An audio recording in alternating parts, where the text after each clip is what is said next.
Oui, merci Monsieur le Président. Alors effectivement, j'ai compris de ce que vient de dire Cyril Pleinet que c'était pas de la compétence de la métropole. Je le regrette quand même. Et on pourra en discuter parce que Christophe Reville l'a très bien dit. Dans les généralités, confortées, etc. Tout ça, c'est très bien étudié. Sauf que là, on a une problématique concrète. On a un certain nombre de collectivités qui soient en régie, c'est le cas de votre commune, Monsieur le Président, et d'autres, je crois la ville de Grenoble, Échirolles, et peut-être d'autres, soit via des SPL, on fait le choix de s'investir, et je le dis de manière d'autant plus facile que c'est pas nous qui avons fait ce choix, hein, nous, nouvelles équipes, c'était déjà des équipes antérieures qui ont fait le choix d'essayer de maîtriser cette restauration collective et donc par là même de se fournir en produits locaux. On peut se raconter tout ce qu'on veut. Tant qu'on reste sur des marchés qui sont passés à l'extérieur, on n'a pas d'action dans ce domaine-là.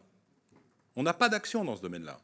Et là, on a un appui possible sur une SPL, peut-être sur des sociétés, sur des communes qui sont en régie, et on va dire c'est pas notre problème.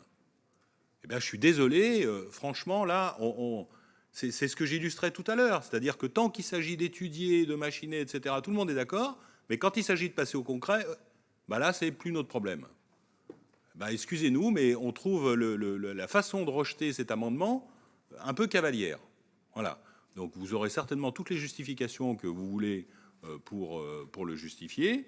Nous, on le maintient. Hein. On pense que la métropole devrait, sous une forme ou sous une autre, apporter un soutien aux collectivités qui gèrent leur restauration collective en direct, c'est le sens de notre amendement, d'autant qu'on avait rajouté, en contrepartie, il ne s'agit pas d'apporter comme ça une aide, il s'agit d'apporter une aide en contrepartie d'un engagement sur des commandes aux agriculteurs locaux.